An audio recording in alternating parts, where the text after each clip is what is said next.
and a peaceful dump was had by all. All right, everybody, headed out to 320 East 6th Street. That's right, 320 East 6th Street. What are you doing? We're going to be hanging out in the parking lot.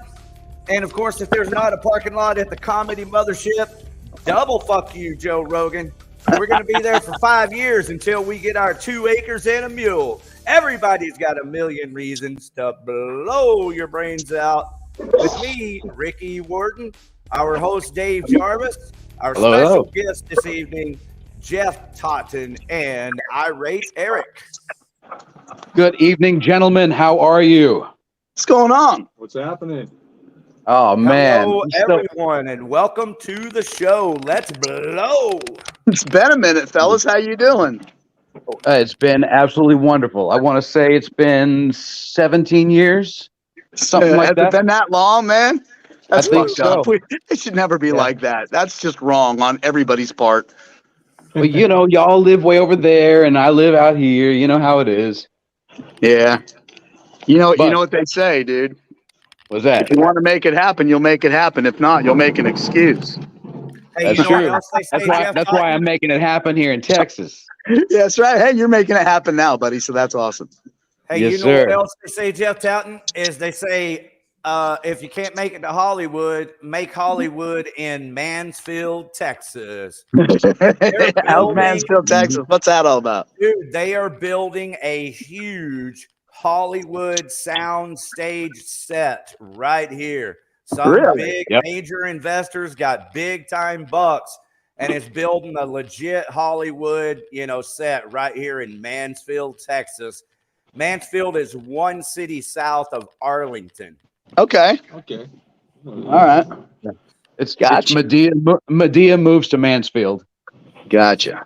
So we now have the Comedy Mothership in Austin, Texas, and Hollywood coming to Mansfield. You guys gonna have a sign and all that shit too? It'll be off the beaten path. That's awesome. It is. Man. They like made a whole new street for it already. It's on 7th Street. Really? Yeah, Man. it's a brand new street. All right, so it'll be one giant open field and then a 5-story building in the middle of it. Whatever it takes to get it done, man. With a coffee shop and a steakhouse. Yeah, no kidding. I like it. Steakhouse on the top floor. Right. Good Man, view. the other day I had it put on random the music and shit, and out of nowhere, Bullet with a Name on it came on by Nonpoint. And one of the most distinct memories I have is driving around, I want to say it was Compton, Torrance, with you, Jeff, and you were not only singing it in key, but you put an 80s style to your vocals, and it was delightfully scary. I'll do that, man. The scary part, anyway. Do you still sing, brother? In the shower, man, all the time while I'm Wonderful. soaping my balls. All the time. Trying to hit those high notes.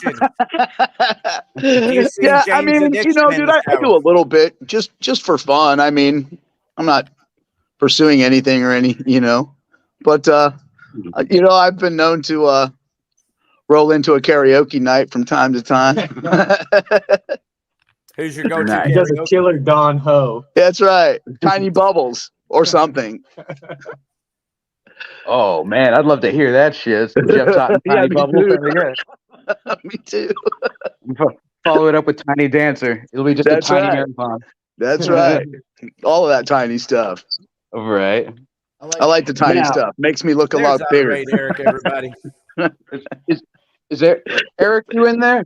Is Erik in there? Man. There you are. Hey man, how you been, bro? Good, brother. How you doing out there in Texas? Ooh, wow. We got an echo in there. You got to turn your YouTube down. I.R.A.T.E Erik, turn your YouTube down. How's that? Perfect. Much, That's it. much better. Man, you're as sexy as the day I met you. Thank you, brother. Hell yeah. So I guess It's called Budweiser. Cheers, mate. So Texas, hell yeah, y'all. So hey, did y'all everybody, just? we have Felisa Marie Lance in the comments here tonight, commenting from Facebook. So I want to tell everybody, whether you're watching on Facebook or YouTube, join us in the live chats. Let's go, everybody. It's a good time tonight. Hell yeah. Man, so y'all just got back from Hawaii, is that correct? Yeah. We had some debauchery in Hawaii. Debauchery. Jeff kept singing, "We're island boys." Island boy.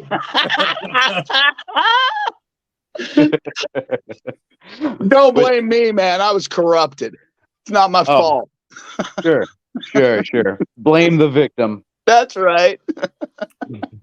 No, we just bounced around the island for a while, tasted the island for a while, smoked a bunch on the island for a while, went to the top of Diamond Head and did about all of those three things For a while. for a while.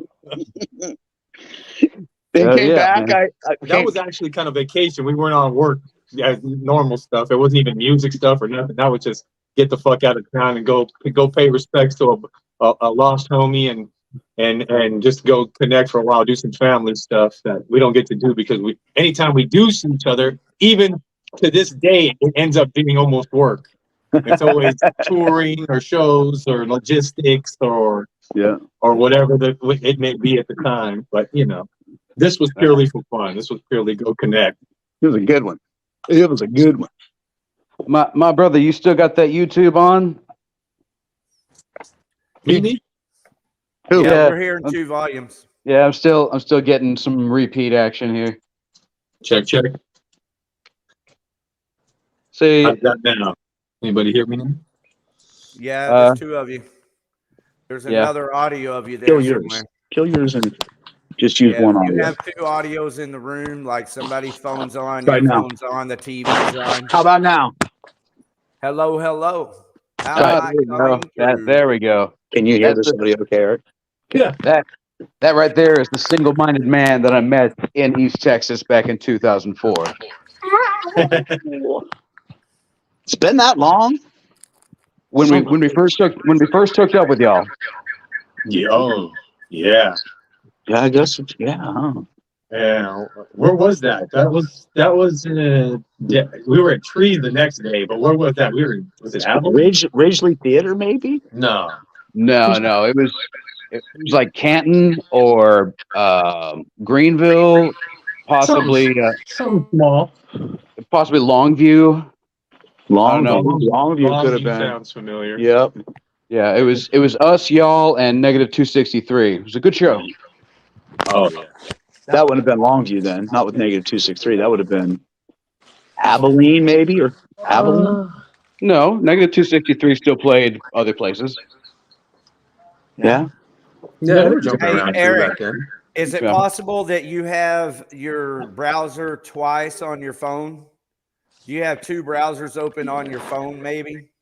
No, just the one. Is it because me and Jeff are in the same vicinity? But your mic's all the way down, so that shouldn't be a problem.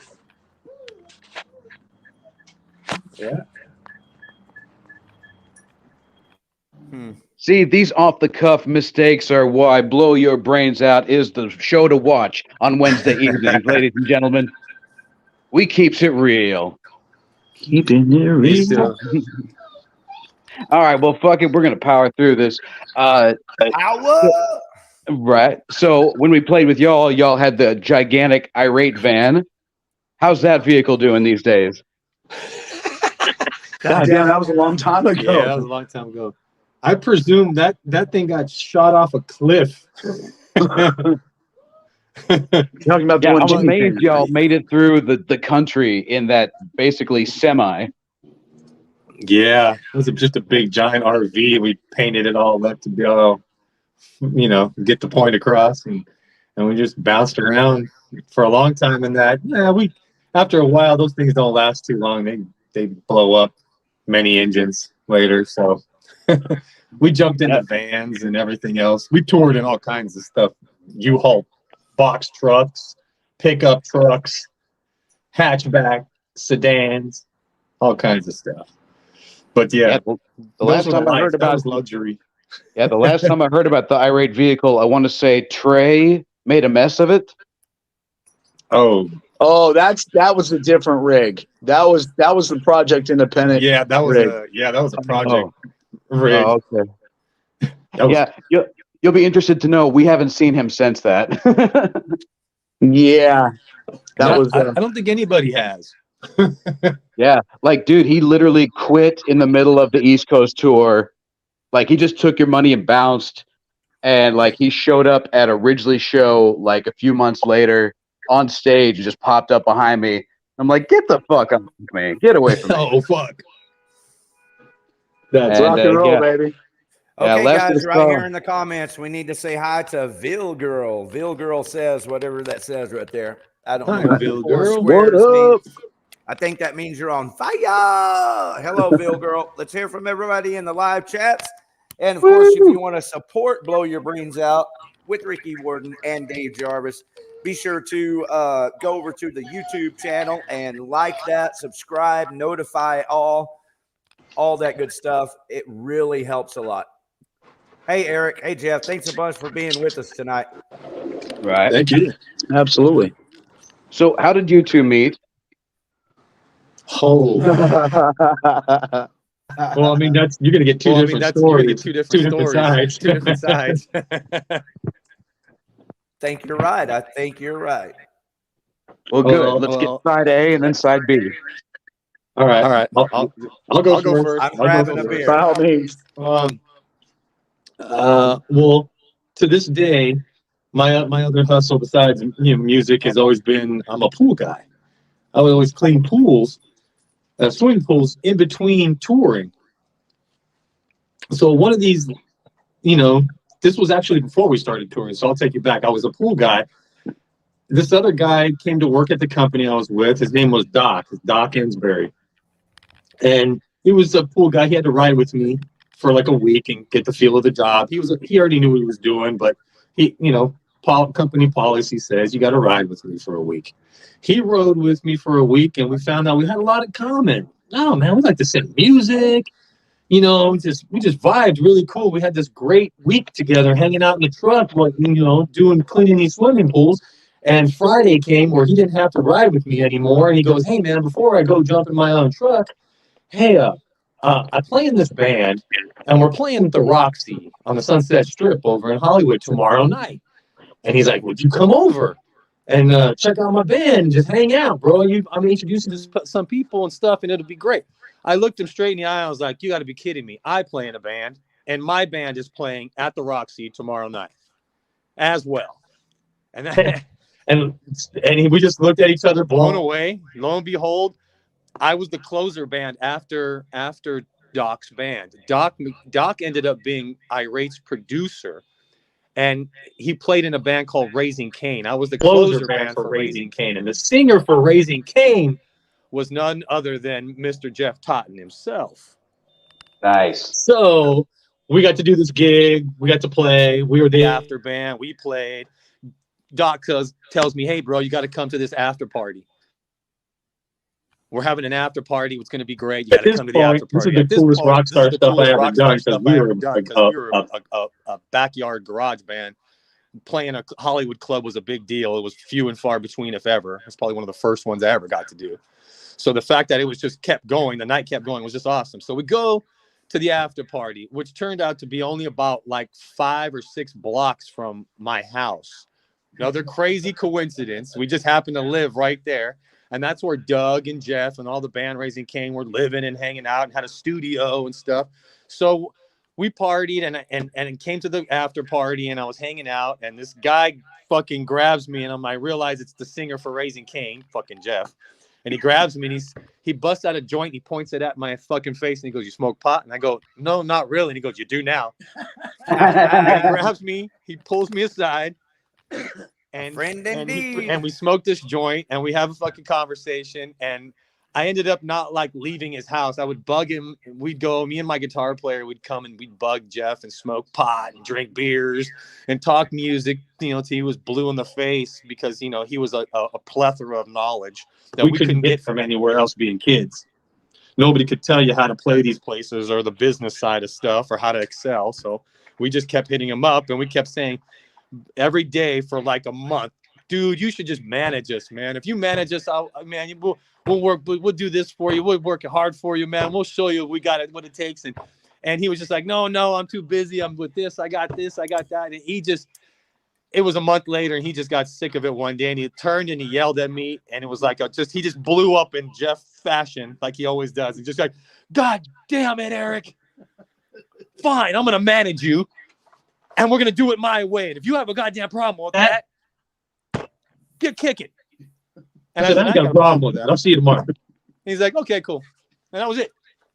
The band all got together the next day, and we had a meeting with Jeff. We put together a plan that would take us over the course of a year to get ready to get shops for record labels. We, get our copyrights. We do all of our diligence and have everything. We'd even make the record so we could, have everything ready to go. So would be an easy sell to the record company.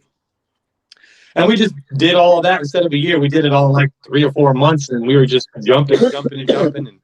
And one thing led to another. And then, I.R.A.T.E got all the sponsors and stuff from Jeff and Raising Cain, which is kind of like it tiered down. He took all the stuff that all the relationships he had made and brought that to I.R.A.T.E as he was building I.R.A.T.E up with that kind of stuff. And he just kind of like, everything just kind of flowed down in a family type way. And we just always stayed close, and everybody just moved forward. And that eventually turned into Project Independent, which, just was around the time, right before that when we met Grain. That's when we were running around, and all those ideas started to, fruition right about that point. All right. So, now, some people out there are going to be like, why are we having folks from California on this? Project Independent is exactly why we have you on here, because that was a champion of local unsigned talent. Absolutely. And besides, Joe Rogan's in Austin and Hollywood's in Mansfield, Texas. You guys might as well blow your brains Bring your out. stuff and get the little guy in Salina, Kansas, or, could make a name for herself and get to the head of the pack and get seen a little bit by people that could help them out, help them do it themselves, no less. Nobody is there to be lawyers and sharks and sell you out. Everybody's figuring out, teaching you how to do it yourself. Hey, Jeff, can you work your volume control for me? Your volume audio? I've got my volume all the way down. Okay, can you, I'm going to mute your mic. Do you see that your mic is muted? Yeah. When you're not talking, will you mute your mic? Yeah, absolutely. And then when you are talking, unmute your mic. Absolutely. That would be extremely helpful. If we leave both of your mics on full time, the echo it builds. And so if you'll just mute your mic when you're not talking. Here, dude, maybe I can just go sit further away over here. Hold on. Let me just get further away from Erik. Well, also you can fuck that guy anyway. You know what I'm saying? You can also mute your mic. It's a little bit of a pain in the ass. Is this any better? You sound a lot better. Yep. Yeah. I just got to get away from him, dude. We've been spending too much time together lately. Fuck that guy. That's what it is, man. Too much reverberation here. And besides, we get to see a nice, beautiful California West Coast sunset behind it. All this could be yours if the price is right. The price is right in Texas. That's why you're blowing your brains out. Hey, we need to give a shout out to my man right here. We got Dan McNew in the house. Just the facts. Is I.R.A.T.E an acronym for something? Yeah, it stands for Infinite Rebellion Against the Establishment. Hey, Dan, thank you very much for asking. That's just the facts, man. We got Ville Girl. Woohoo! She's in Salina, Kansas. And then Felicia Marie Lance, Jeff. She says you are the GOAT. The GOAT. Love Fish. Yeah. Fish is my girl. Fish is another one of the clan. Now, how come you went with an acronym, I.R.A.T.E, instead of just the word? Well, because I know why. I'm just saying. Everything, like I told you, we were creating the bands type of stuff. We had to kind of worry about, I.R.A.T.'s kind of an easy easy go to. We at the point where we had decided to find that was a feasible band name and see if anybody was using it. We were kind of blown away that nobody had. Like at that point, nobody had touched it. Like, holy moly! So we just jumped on it, got a copyright, did all of that, and then as we developed the copyright, we started getting feelers out, and then this other band from New York jumped in, and it became a whole new West Coast, East Coast, this hardcore they were New York hardcore, like a white supremacist Aryan Nation band that was just all crazy, and they, all of their fans started going rabid on everybody because at that point we started touring nationally, even with Grain and all that, and they were kind of stuck in New York, and then it was just like a battle of the names, and it was a whole deal. Like it made the newspapers in our town, like it was ridiculous. I know there was definitely a cloud of fear over the Salt Lake City show. Oh, I know. Dude, come on. We're a bunch of little ass metal bands rocking around in vans and shit. And we were like, and I'm getting death threats talking about like security people having to follow us around and stuff. Like, yeah, that was me, man. And to this day, like I walk around New York with my like live stream going, and I'm like, where are you people that hated me so bad? Like I'm in Central Park. Like, man, come on. But like I said, as vulnerable as John Lennon. Yeah, exactly. I just remember we showed up to Salt Lake City and we'd already heard about the death threats. And then when we got there, we started talking to people that worked at the venue, and they were saying that there were roaming gangs of non-smoking teenagers that would apparently high kick the fuck out of you if they caught you smoking on the streets. Oh, wow. High kicking, non-smoking gangs of teenagers. Damn, man. Now that's hardcore. Oh, yeah. So we were like, all right, let's go smoke in the back. They need to, like, they're worried about cigarettes probably too. I'd be like, shit, I'm from California. You're going to kick my ass for smoking weed? That's fucked up. It was cool that, like, that whole tour, like, for some reason matched the Tech 9 tour that was going on at the exact same time. Oh, yeah, we're like following it. Like every venue we played, Tech 9 was like either a show behind us or a show ahead of us at the same venue. There was one tour we did too where we were right behind Gwar, and every fucking venue was destroyed. Was absolutely obliterated. The carpets were fucked up. Of course, it's Gwar. It was bad. Yeah. They killed presidents. That's awesome. And everyone else. That's fantastic. No, I'll tell you, I remember touring right behind Breaking Benjamin. Yes. Oh, now that stage wasn't dirty. No, it was like fucking full of panties and shit. like used panties and fucking all kinds of shit strung up. Breaking Benjamin. Like, God damn, man. These dudes are fucking, that dude was a heartthrob. Yeah, totally. Yep. I remember. Yeah, dude, I remember that. I remember because me and Jeff we're Lincoln. We were in like Lincoln, Nebraska, right? Oh, I remember Mississippi Nights. You remember? Mississippi Nights. Yeah, that place right on the. We got all jacked up, and me and you went running around over by the arches and all that shit, and up and down. St. Louis, man, that place was awesome. Yeah, that was a good venue. I remember. Oh, I remember that. That was crazy. That was war stories right there. We never get to see, like, on tour. You never get to see like a whole lot of landmarks and shit. Everything's at night and in the dark and stuff. So we just happened to be down the road from the arches. Man, you got to go see the arches. We didn't pull that crap on the PI tours though. We saw stuff. Oh well, the PI tour, that was different. That was go out and check out everything. Go see the landmarks. Go get film on it. Go get B-roll of it. Go get. That was awesome. Was a 2-month vacation and letting music pay for it. Dude, one of the greatest times of my life was that first week-long tour that it was us, y'all, and Critical. Oh yeah, the Blood, Sweat, and Beers tour. Yes, I still have a signed T-shirt from that tour from all. So of you do guys. I. I got everybody on the tour signed it. I have that. I just busted that out the other day. Kick ass. I still talk to Cliff every once in a while, and I see that Critical's doing some stuff. They getting back together or something? They just started coming back on the radar. I don't know. It'd be great if they did. I really don't know. I haven't seen hide nor hair of them for a while. What's up with Grain? What's Grain doing? Well, Grain broke up in '07. Yeah, well, that and was then. I'm talking about now. well, the last show we played, we got chased out of San Antonio by a bunch of high kicking teenagers. That's my kind of show, bro. That's good shit.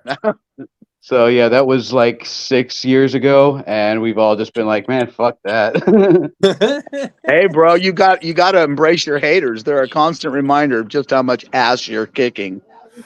Well, Oh no, it was because Hank started I'll a fight put it with out all here of them. right now. We can call out some Grain. We'll call out some Grain. We'd like to have Grain come out and at least do a one-off out here in California. I'll be honest. Is still fucking held in high regard out here, man. No, I think y'all need to come back to Ohio and we'll do some real hillbilly shit. Now you're talking. Yeah, how are things in Ohio, by the way? You know, dude, Ohio is, bro. It's like everything else, man. It's just a change. You know, it was a change for me when I was young. I was born in L.A. and when I was 8 years old, I went to Ohio and I spent 10 years back there from the ages of 8 to 18. I hated it. It was culture shock. I came back out here, did what I did out here. And then I went back and, it was kind of the same shit 30 years later. It's just a major adjustment for me. I mean, dude, you know what I'm all about. I go 1,000,000 miles an hour with my hair on fire. Nice. So I don't have any fucking hair anymore. I've seen it once or I burned that twice. shit to a crisp. So, dude, Ohio is a tough adjustment for me because it's just very chill. It's very laid back where I am. Now, that's not indicative of all of Ohio. I'm just in Southeast, man. I mean, I'm in a town of 6,400 people. The people that I grew up with. So, I know a lot of people. I'm involved in a lot of shit. I'm working with kids, teaching them broadcast and media and stuff so that they can get half of their college paid for. Because most of them, on the next generation. Very good, Jeff. I mean, but it's tough. I'm not gonna lie. It's been a tough transition. It's not my speed. It's slower. So I've got to find a healthy balance. And I think if I can come out here a couple times a year, kind of reconnect with. Dude, there's just a synergy. There's an energy in Los Angeles. I'm not saying that I like Los Angeles. I'm not saying that I don't like Los Angeles. Los Angeles has a lot of fucking problems that I'm not ready to deal with right now. You know what I'm saying? You mean all those 10 cities? Yeah, I know what you're saying. But at the same time, dude, it's LA. There's definitely a different energy out here, and it's contagious, and I feel it, and I'm drawn to it. But there's just nothing left for me out here anymore. I mean, I came out here to pursue dreams as a musician. I think I fared pretty well in that forum. Got introduced to some other opportunities through, television and movies and everything else. I think I fared pretty well in that forum, and it's like, fuck, what am I going to do now? I don't know. Whatever the fuck I want, I guess. Because Project Independent lasted like what, 9-10 years? I'm writing a book. Project Independent, dude, that ended up being what, 15 years. We started in 2000, essentially. That's when it all began. Yeah, dude. I mean, 15-year run. Can you name all the bands that were Project Independent artists? Oh, hell no. Wait. Are you talking about every band that came through Project Independent, or just the 10 winners? Because we had 10 winners, right? Yeah, the winners. So I.R.A.T.E, but that was kind of by default because they started it. Right. We had Purity, Grain. You guys were second, right? Yes, sir. Yes. And again, you guys were the forerunners in all this. I mean, Project Independent really was a continuation of some shit that we had started with you guys. Yeah. You, Grain, and I.R.A.T.E, and Critical, and I think there were a couple other bands. Maybe Balance of Power. Were they part of the original? They were in the first runs of stuff. And then, because dude, I'm seeing this fucking poster, and I have it on my wall in the studio. That OG poster with like bands like Blind and Pissing Razors. Remember those bands? Everybody that came together. That big poster that had everybody's logos on it. Yeah. Had everybody's logos. Had like 30 or 40 logos on it. So there was we were promoting YouTube all the bands bands that were opening up for and supporting our tour. Then there's Purity. Yeah. Separation of Self. That was one of Marty's bands in Salt Lake City. You had who was out of Pennsylvania? Nine Tail. That was the fucking tour that Trey bounced on. Oh wow. He's driving that RV. We just had that RV. We rented an RV and we had it wrapped and it looked beautiful. And Trey's going across country to Pennsylvania to start the tour with them. And I'm flying to meet him, and he's got two 18-year-olds with him because they were going to help us on the road. And he bounced, and all of a sudden I'm like, where is everybody? Oh, Trey told us not to tell you. He got off in Oklahoma City. And I'm like, so where's my RV? Oh, we're driving it. We'll be there. Two 18-year-olds. Oh, shit. And a 28-foot RV. I'm like, you got to be shitting me. Wait, so he bailed on y'all's tour and our tour? Yeah. That was the Nine Tail tour. Okay, because he bailed on our East Coast tour when we were in like Michigan, I think. Oh shit. Oh damn. Okay, so there was Nine Tail. Then who did we have? Then we had Separation of Self, Nine Tail. You had a Gory. You had Eminent. Which I just saw Lonnie on this visit. Was brother and listen, you guys remember Eminent? They were the prog metal band, the guys from Armenia that had to keep leaving the tour to go back to LA so that they could do all of their custom stuff to their immigration stuff. Do you guys remember that band Eminent?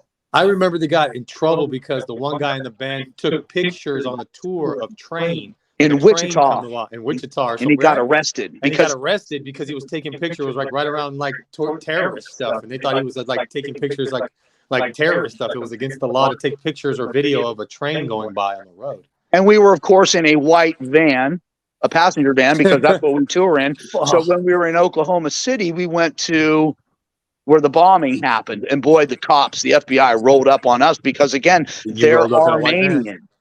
And, they had the big beards and the long hair and, all this stuff was still fresh. So, yeah, dude, it was right around that time. But Ellen, the guitar player is Hovak, Aldavarian. He's working with his daughter now, Ellen, which you might see some videos. If you go to Facebook and look up Ellen Aldavarian, she's this little 11-year-old girl who's playing bass. And she is just absolutely shredding. Cool. So that's hit me with that name again one more time. It's Ellen, Ellen, and it's Aldavarian. Aldavarian. Oh man, I'm not sure. I got you, baby. We're good. Y'all go right ahead. Yeah, dude, check her out. That is Hovak's daughter, and Hovak is the guitar player for Eminent. So Eminent went out with us. Oh, I've seen this chick before. Yes, that little girl. She's amazing, bro. Yeah. She is amazing. So yeah, dude, I mean, that's all part of the Project Independent family. And dude, those are just the bands that won Project Independent. There are so many bands that didn't and went on to do big things. I mean, looking back now at some of those bands that played Project Independent stages, dude, you're looking at Five Finger Death Punch, In This Moment, Trivium, Nothing More. Dude, Nothing More played a showcase, and their singer was the drummer at the time. Yeah. Dude, it's just crazy stuff. And it's like, wow, look at all these bands just really tearing it up. So that's been awesome. That's been like the coolest thing about the program for me is watching these bands go on and watching everybody have develop. all this success, man, and just doing shit. And then, catching up with them 15, 20 years after the fact. And that's just been badass. Dude, it tripped me the fuck out when we went out to Pittsburgh and In This Moment opened for us. And then we got back to Texas and then we opened for them when they were on a tour with Kitty and 36 Crazy Fists. It's like, hey, what's up, y'all? And like, I smoked weed with every one of them but Maria. And then at the end of the day, she's the only one that's still there. Well, I tell you, Maria for a while was dating Bronick. Bronick was the singer for the band Eminent. That band, Bronick was from South Africa. 3 of the guys were from Armenia. 2 of them were actively trying to get their visas, or get their citizenship. And then Lonnie, of course, Lonnie was really the only one from the United States, and he's really Hispanic. So they were they were completely a band of immigrants, man, but they absolutely shredded. They were a sick band. So, I mean, who else was there? Who else am I missing? Separation of Self. There were 10. I'm missing somebody. Do you know a guy named Greg Stevens? Greg Stevens. I'm sure. Stevens is in our live chat, and he says, "That sounds good, Jeff. Rock, Ohio." Rock on, brother.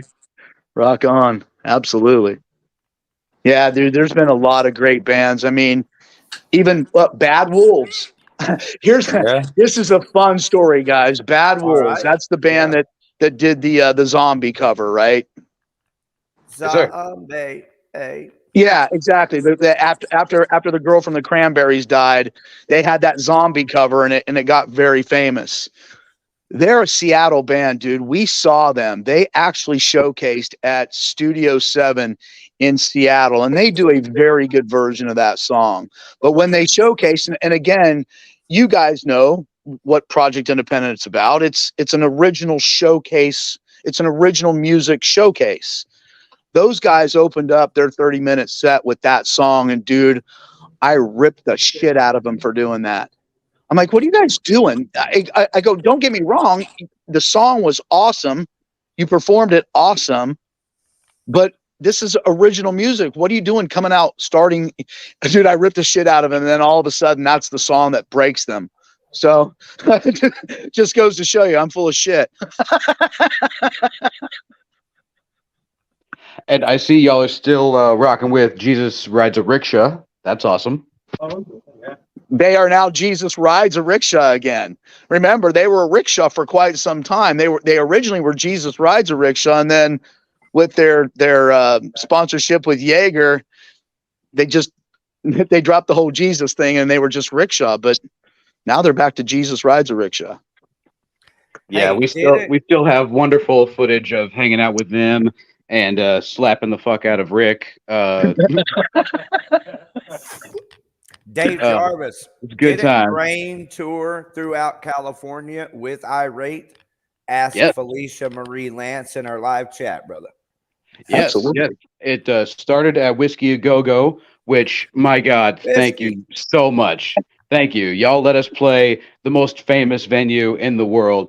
First off, the first time we played, it was at the end of the Blood, Sweat, and Beers tour, and we ended up staying at the Chateau Marmont. And I remember that night. That was crazy. That was a party. That place up, son. I think we had the Belushi suite too. Yes, you did have the Belushi suite. You absolutely did. Fucking Hank and Nick were trying to steal paintings, but they were like glued to the wall. I remember that night, man. That was good times, brother. Yeah. God, then the second tour was, I believe it was in May of 2006, and it started at the Whiskey, and we went up to like Merced and shit. Where else? I want to say Visalia or Fresno. Fresno, yes, Fresno. I want to say Fresno was the one where we had to threaten the guy to pay us. Just one? That was unfortunate. Just one? Yeah. You were lucky. Yeah.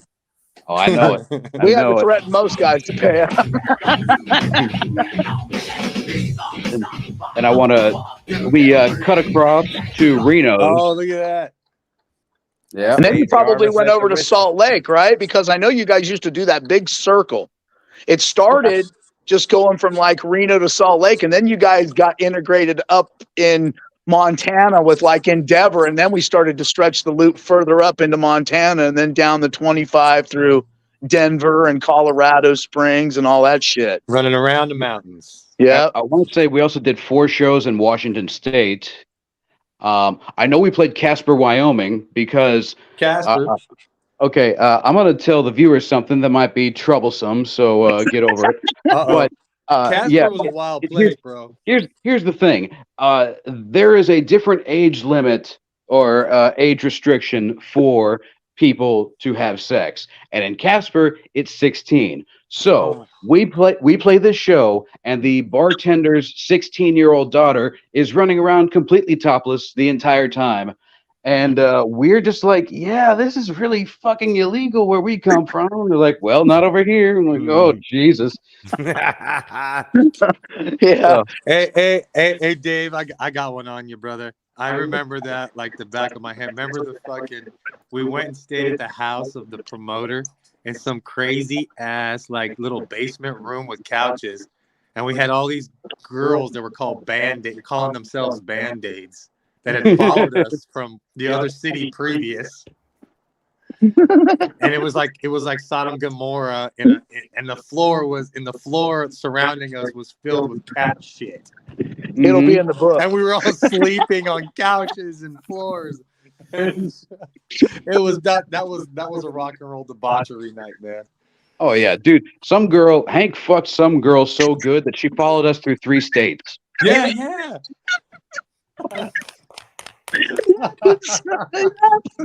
Oh God, I'll never forget. How did he get her back Good home? times, man. Oh, she stole her mom's car, and we didn't realize this until 3 states over, and we were like, get the fuck off our tour. Oh, Go back home. All these things we did on the road, it's funny, man, because I've had a lot of conversations just kind of reminiscing, man, and looking back on the shit that we did when we were younger. And everybody's like, do you ever feel bad for all the women that you just kind of slept with and whatever? I'm like, no, man, never. Not one. No regrets. No, dude. I always said, listen, man, I justify all of my actions because I'm on the road, and listen, the world is full of some amazing people. Yes, it is. And I was just meeting some amazing people. And that's part of And it. some of these people have amazing pussy. Yeah. And some have truckfuls of amazing pussy. Some do. No, man. I mean, looking back, yeah, it was some wild and crazy times. Things that you can tell your grandkids about. Absolutely. Maybe not right now, but down the road. Right.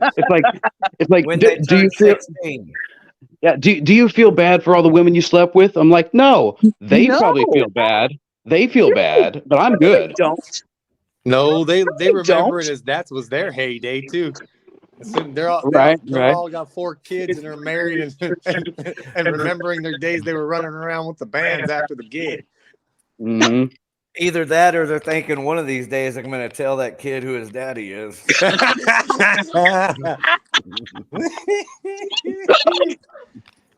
I'll drink to that. Oh, wow. Good Now, times, did man. I rate- No, dude, it was awesome. I wouldn't change Did it. Did I rate tour with all the Project Independent winners? No. We only really toured. We did on and off stuff with everybody because we would kind of always play the LA shows of the project tours. We'd be the host band here, like bringing it through, like at the Whiskey or whatever. But the only real bands I got to tour with from the project stuff was Grain, like one-on-one. Like we sat in vans and did multiple tours and stuff together, which was uncommon because usually bands couldn't afford to do that were traveling in vans. Splitting the nut $200 to get to the next place didn't really fly for fucking 10 guys or 12 guys. Right. We shared Grain, and then it was Balance of Power after that, right? I'm trying to think of who the bands that were just in a position to tour. Endeavor from Montana. As soon as we came through there, we met Endeavor, and at the show we played with them in Billings, and then we ended up liking them so much and got along, just kind of how we did with Grain, like where we just met, and within a night we had this brotherhood camaraderie. We just couldn't get enough of each other. That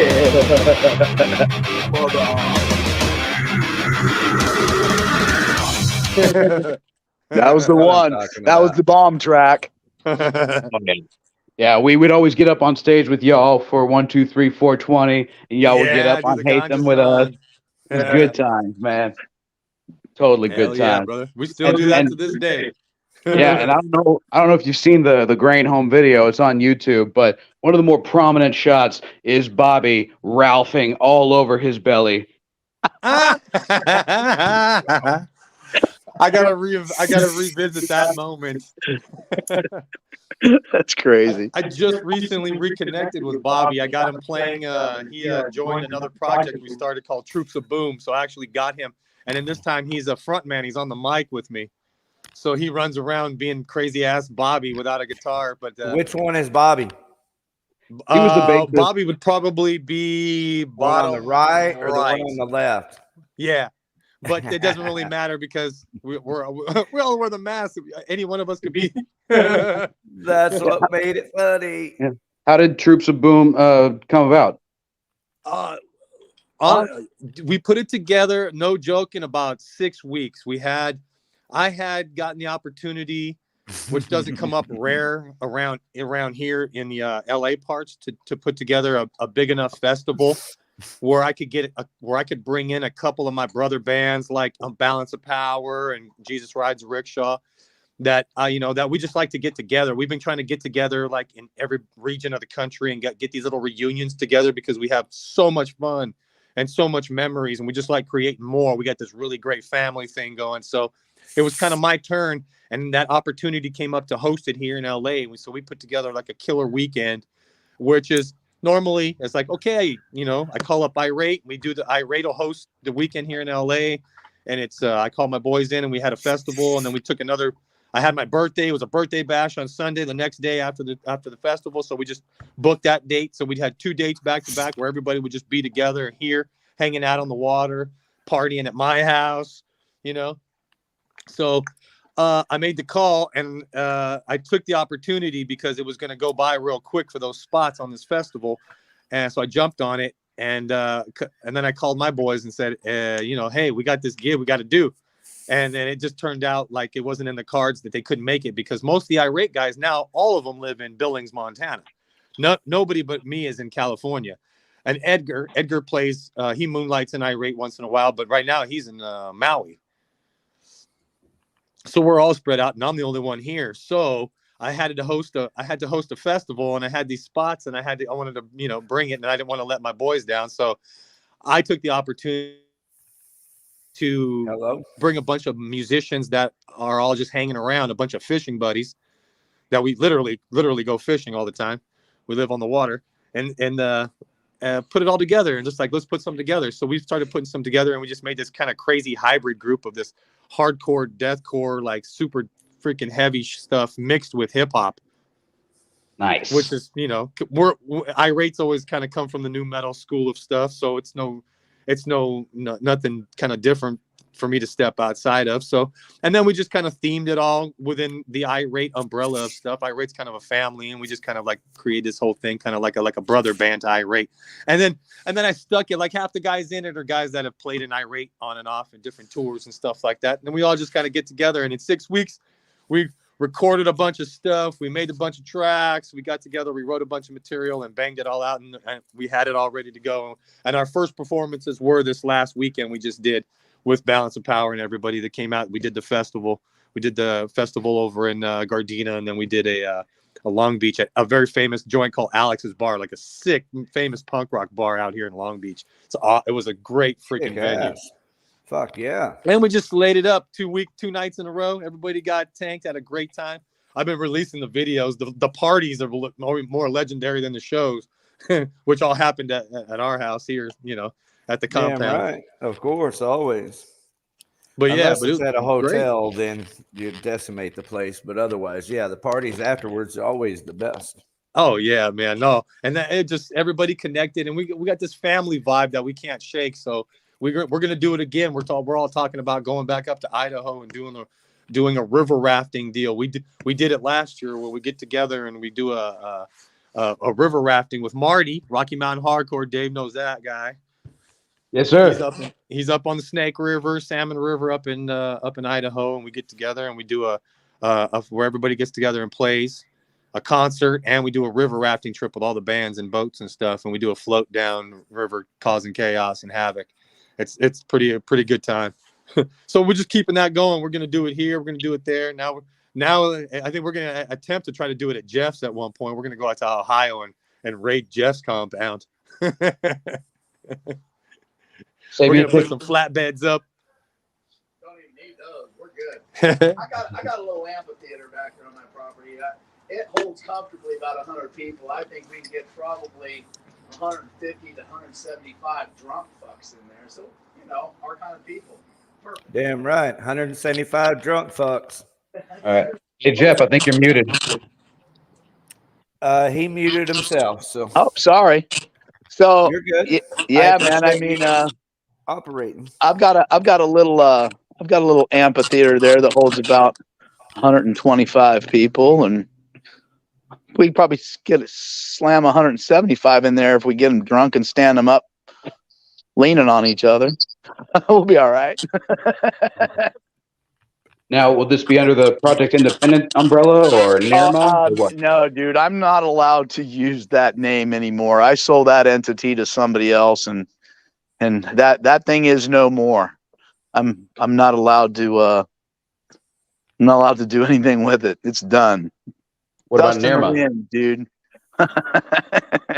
All right. Are you This will still be the last time I show it. Then I'll go ahead and delete this. Oh, here. no, dude. Like I said, you do whatever you got to do. I'm just fucking. It's done. Everybody's like, man, you should do that again. And I'm like, well, I can do it with somebody else. I can do it with something else. It's just that name is no more.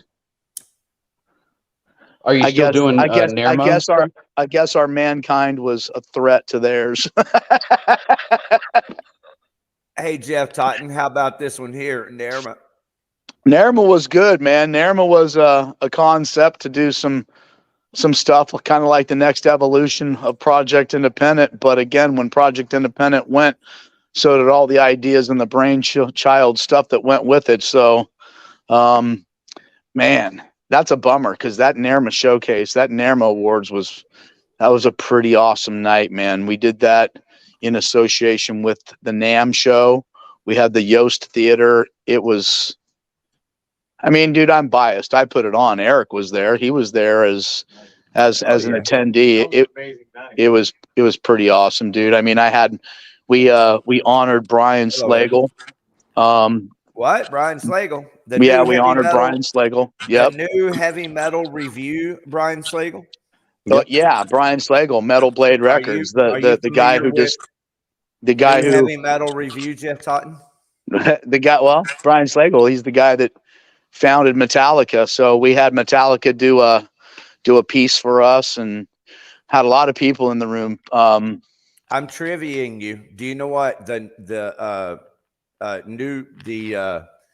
new heavy metal review is? I don't. The new heavy metal review is a fanzine that we used to order through the mail back in 1980. Okay. It was put out by this guy named Brian Slagle out of Tarzana, California. He used to that's copy Brian it off Slagle on his father's copier. Yeah, and he put out Metal Massacre. That's it. I mail ordered the first Metal Massacre from Brian Slagle because I was already a subscriber to the new heavy metal review. I wasn't hip to it. Thank you for honoring him was what I was trying to get to. Absolutely. Man. Well, I wasn't hip to his fanzine, but he did used to make a bunch of little compilation cassettes back when cassettes were the thing. Sure. And that's what we did, man. Yep. So he used to pass out these cassettes, and Metallica was one of the very first bands that he came across, and he used to do these little demos where he put, 10 songs on a cassette or whatever and pass them out and whatever. And he was the first person to really discover and push Metallica. So like I said, we honored him with the Lifetime Achievement Award, and there were a lot of great bands in the room. Drowning Pool closed the night. That was awesome. Dallas boys. Yep, had a lot of Project Independent bands. Element A440 played. They were awesome. They were probably one of the best Project Independent bands that came across. Element A440. That's the band we forgot for Project. Yeah, Element A440. They were awesome. Agori was on that bill. We had Act of Defiance. Walking the red carpet, and I was sandwiched. I.R.A.T.E was sandwiched in between Drowning Pool and Ministry. That was some Damn. shit. Let me tell you. Yeah, Get it, son. yeah. It was a good night, man. Portnoy won an award. Billy Sheehan won an award. Fuck. Now, Nothing Jeff, more. that was all part of this right here. Yes, yeah, nothing more. That they had just come out with their first album, and Jenny was just killing it. They won like 4 awards that night, and they're Texas boys. Well, that's very cool of you doing that, man. And not only that, you know, finding Dave Jarvis here in Grain and putting them out on tour with you guys. That's so kick-ass. Well, again, dude, that's Erik's doing. Erik, you know, I'd put them out on the road, and he'd come back and he'd say, you know what, we met this band. They're a bunch of fucking assholes, but we met this band over here, and they're cool as shit. We want to do some stuff with them. So I'm like, all right, well, the bands you want to work with, let's get them going. And at that point, man, it was just really about putting, you know, 5 bands on a bill, doing 5 shows, you know, so that each band has a home show. You get the best band from that area. You put those bands on a bill, and you bounce them around to each of those cities where you know you're going to put all these other bands in front of a crowd. And that's really what it started as. And it just started with a network of a few bands, and then a few bands became this big program and this big Project Independent. And 15 years later, it's like, oh, what the fuck have we just done? Dude, some of the best shows were I.R.A.T.E, Grain, and Within Chaos. Absolutely. 100%. Did y'all ever work with them? Within Chaos? Within Chaos with Project Independent? Oh, absolutely. Like I said, man, there were a lot of bands that, you know, they never won Project Independent. Or, I mean, guys, you know what that came down to. At the end of the day, that was just a popularity contest and people getting on the phone and voting as much as they could. And regardless of what we tried to do to level the playing field, there was really no way around that. So that wasn't necessarily the best band out of the bunch that won that. Dude, but I remember when Grain went on the East Coast tour, we had to judge one of those battles of the bands, and we chose the band that sounded the best, not the one that brought the most people. And the band that brought the most people chased us out of the bar, wrote "fuck Texas" all over the bar, and they threatened a violent mutiny in Baltimore, I believe it was. And imagine that, Baltimore. We left, and then Rick realized he left his cymbals back, and so we had to go back and walk through that sea of hate to get our cymbles. It was really something out of like a David Fincher movie. It's funny now. The hatred was palpable, like you could cut it. Yep. But was that a Project Independent tour, or was that just us like scouting out the East Coast for y'all? Or I felt like there were like it winners was a project tour, but it wasn't one of the showcase tours. You guys did that Brothers of the Same Struggle tour, right? Right.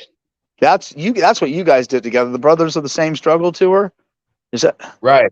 Yeah, that was the West Coast tour, and then the East Coast tour, I feel, were your connections, and we went out to basically scout some of these, these states for future contenders for Project Independent. Yeah, see, that was right at the beginning, man. So that was really before we found the format of just, all right, getting a winner and doing all of the prize package with all the new gear and all that shit, right? Yeah, I know we played 4 shows in North Carolina, and we had to judge the final night between the 3 bands. And some guy that we just picked up, right as we dropped into North Carolina, he was seriously like a serial killer. but we were like, fuck it, we're young. And so he slept on our luggage and dragged his nasty dirt all over our shit. And then at the end of that one, we voted whoever won, and we didn't even tell him we were leaving. We just left him at the venue. Wow, that's great. That's awesome. Well, he Good was a time. psycho. Met a lot of who would get in the bands, band man. with us? Met a lot of great people through Project Independent, man. Ton of great artists. Yeah. Oh yeah. So what are y'all up to these days? Yeah, what is Move to Go? Yeah, what's all that about? So, dude, after the music, or actually while I was doing the music, you know, I did that Raising Cain tour in '96, and I came back. So, I mean, you know this, while I was doing this music stuff with you guys, I was working in television, working in sports television, doing Laker games and all that shit here, working for Fox Sports. So I was kind of double dipping that last 20 years. You know, I started music with me as the musician, and then as I transitioned out of that, became I.R.A.T.E's manager, started doing the Project Independent stuff, and just really got more into the business side of shit. And then I was doing that, and like I said, I was working in television, working for Fox. I had a couple of ACL surgeries, ACL tears, and I'd keep going back in and getting them replaced. And then I just finally got to the point where they couldn't replace it anymore. So I ended up getting a knee replacement. And at that point, it was the perfect time for me to kind of retire from all of that. Plus, you know, my father was getting old, and he was kind of in ill health back in Ohio. So it was the right opportunity. I had somebody that wanted to buy Project Independent. I had a reason to be in Ohio. I had a reason to retire, and the planets just properly aligned. So I moved back to Ohio to take care of my father, and I really didn't have any intentions of doing anything other than taking care of him and maybe golfing 4 days a week. But I got back there, and the school that I went to, the high school that I went to as a kid, was kind of in a fucked up way. You know, it's kind of struggling. I'm in Southeast Ohio, so it's right across from West Virginia. It's that Appalachian area. It's kind of impoverished. You know, people struggle quite a bit financially down there, and my school was struggling. And I'm like, well, shit, man, I can teach people. I can give them some extracurriculars and stuff. And I just started networking, learning more and more about it, and getting into the whole nonprofit line of shit. And MOV to Go ended up being the name of our foundation. It's MOV, Mid Ohio Valley. To Go is just MOV to Go is kind of like our television station. We've created a television station that we do streaming. Football was invented 2 hours up the road, so high school football is very, very popular. You know, in that area. Nobody was really covering it. I knew a little bit of something about sports production. So I said, well, why don't we do this with high school football? Because living here in LA before I moved back there, even Fox Sports, you know, a national, you know, Fox Sports, we were doing high school football and getting great ratings. The ratings that we got on our high school football package were better than what we got with NHL. And back then, you know, the Kings had just won 2 Stanley Cups. The Ducks had won a Stanley Cup. So hockey was popular, but again, not nearly as popular as high school football. Now I'm going from California to a place where essentially the sport was invented, and people are just fucking apeshit crazy about it. So it just seemed to be the right thing. Nobody was covering it. I knew how to do it. I knew that if I could teach this to high school kids, I could get them, you know, free college credit. And most of these kids without this opportunity would probably never get their college degree. So it's like, fuck it, let's do this. And, you know, it's just something that I've really enjoyed doing. It's not something that I ever saw me doing. I mean, again, I'm a little rough around the edges. So working with kids isn't really something that I ever saw myself doing. But again, they're high schoolers, man. And you know, I get to treat them like young adults rather than kids. So, you know, it works out well. They get their college credit, they get their college degree, and we get to promote football and have some fun doing it, you know? Yeah. There's been a lot of great talent has come out of Ohio, musically, sports. all that, the Black Keys, Devo, fucking LeBron, Dave Chappelle. Absolutely. Sarah Jessica Parker.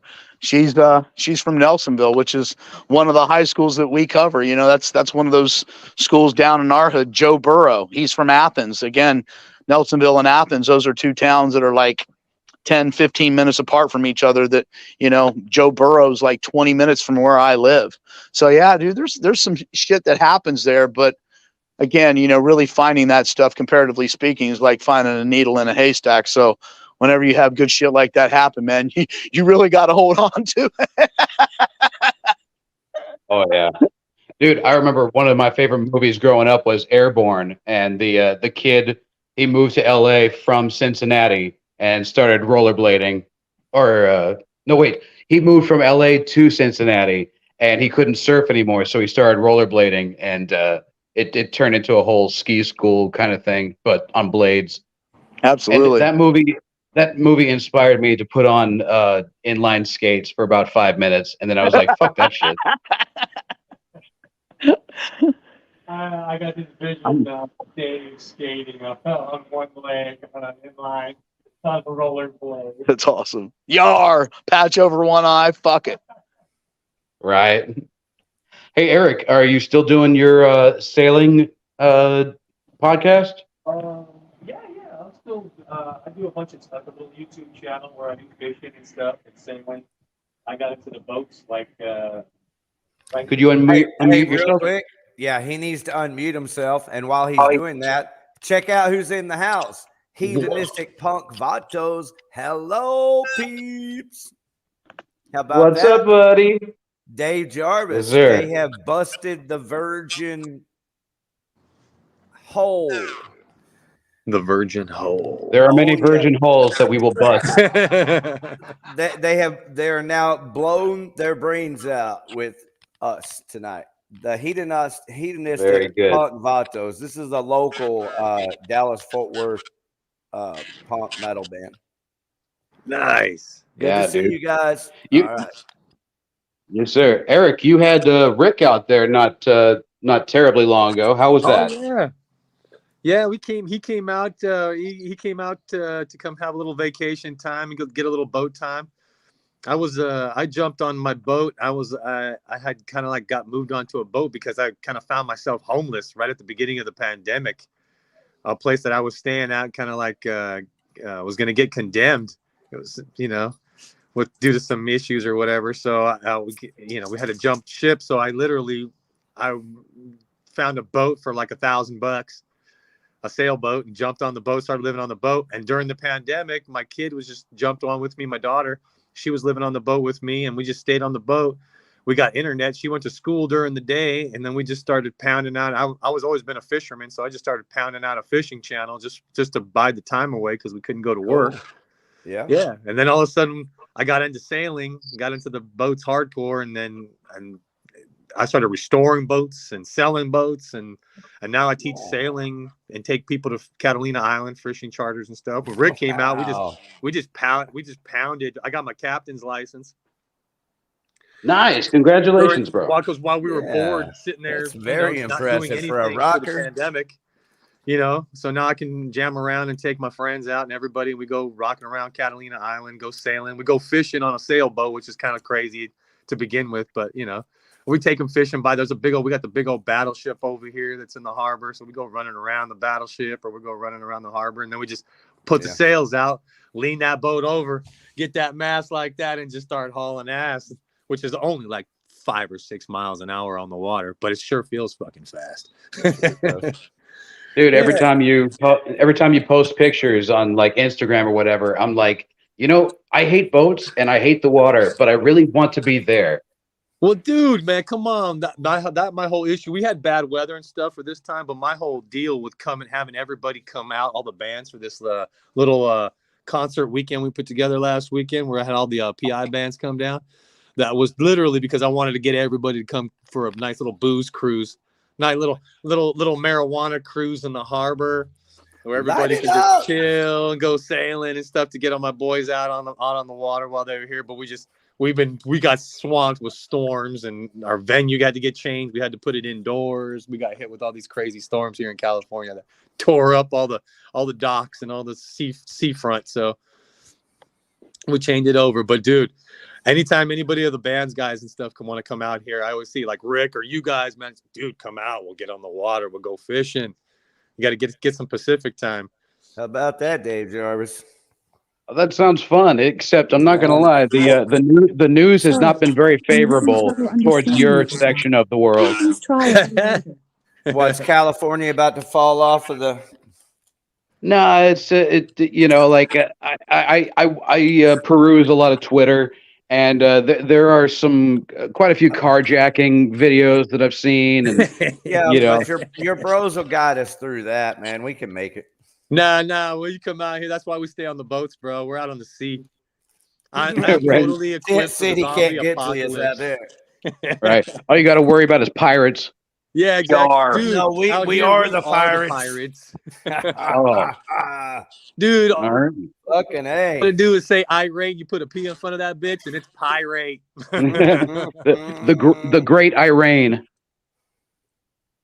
Yeah, exactly. Oh yeah, that's it, brother. That was the combination. That's the mega band that never happened. You were supposed to make that happen. I know, but weed and drugs got in the way.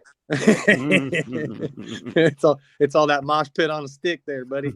Oh yeah, dude, do they still mosh over there? Because they don't mosh anymore over here.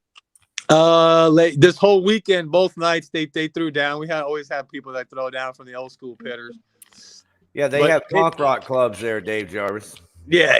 It's still we still got. We don't have punk rock clubs here hanging out. Oh wait, we do. We have Dead Dog Barn, but nobody goes out there to punk rock anymore, I guess. Right. We got the growl, but people keep it civil, and I don't like civility. Oh hell no! Why are you gonna deal with that? Right. Hey, do you guys still hang out with Rudy? You know what? Haven't seen Rudy in a long time. He at some point he kind of jumped ship, and then we had issues. He had issues with the band. We all we had to go to court and all kinds of stuff. We're trying to get we had Rudy he stole the fucking trailer, dude. Call it what it is. He stole the fucking trailer. There it is. He stole the fucking trailer. He's a bitch. Fuck him. Thieves, man. I hate fucking thieves. Life's hard enough without having people coming against you, man. I hate a fucking thief. Yeah, I.R.A.T.E was starting. Listen, dude. I.R.A.T.E was starting to fucking tour, and you know what? They needed a trailer, so we got a call from Adam Grayer, who was with fucking Jägermeister, and he goes, "Dude, I have fucking Drowning Pool's original fucking trailer from the original fucking Jägermeister Drowning Pool trailer. Would you guys like it?" Yes. He gave that trailer to fucking I.R.A.T.E, but since Rudy fucking registered it, he was the registered owner. And then when he wanted to pull his shit, we wanted the fucking trailer, and he was a bitch. Fuck that guy. Fuck Rudy. There. That's what happened. Damn. All right. Well, a couple years ago, I ran into him, and wasn't the same guy. Wasn't the same guy we knew. He had actually turned to a very religious side of things and became kind of a Bible thumper, for better words, which none of us were really, putting our spiritual shit out there, but now that's pretty much his MO. So, but he was still kind of religious when we were touring with him. Yeah, but there was also a big thing. Now it's like a prominent thing. It's like a family thing, and he doesn't associate with people that aren't kind of within his realm of stuff. Because you might make him drink too much and get laid and have too much fucking fun, and he won't be able to explain that shit away.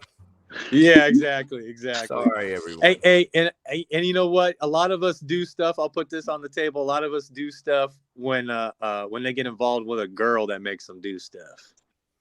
And that's kind of there it is. When you have the pussy's babies, so good, you found Jesus, man. That's some good pussy. That's some good pussy. All right, that's immaculate pussy right there. Immaculate conception pussy. Right. Now just to round it, lined with velvet. Just to round out this round table of I.R.A.T.E, do y'all ever see Junior anymore? You know what? I talk to him very rarely. I do love to hear from him. He's out doing his thing. He kind of bowed out of the music scene. Became a fireman, did the fire thing, settled down, Hey, had a man, I can family. support a fireman. Fireman's a hero. Yeah. He did. He Much better than a pig. Yeah, he went and did his. Yeah, he didn't want to go be a cop. He wanted to just jump and hang out, and he did a fireman thing. Yeah. So and I love that kid, man. That kid came out with us, and he was wet behind the ears, never did anything, and that kid came out and was like one of the sickest drummers. He pounded it out every night.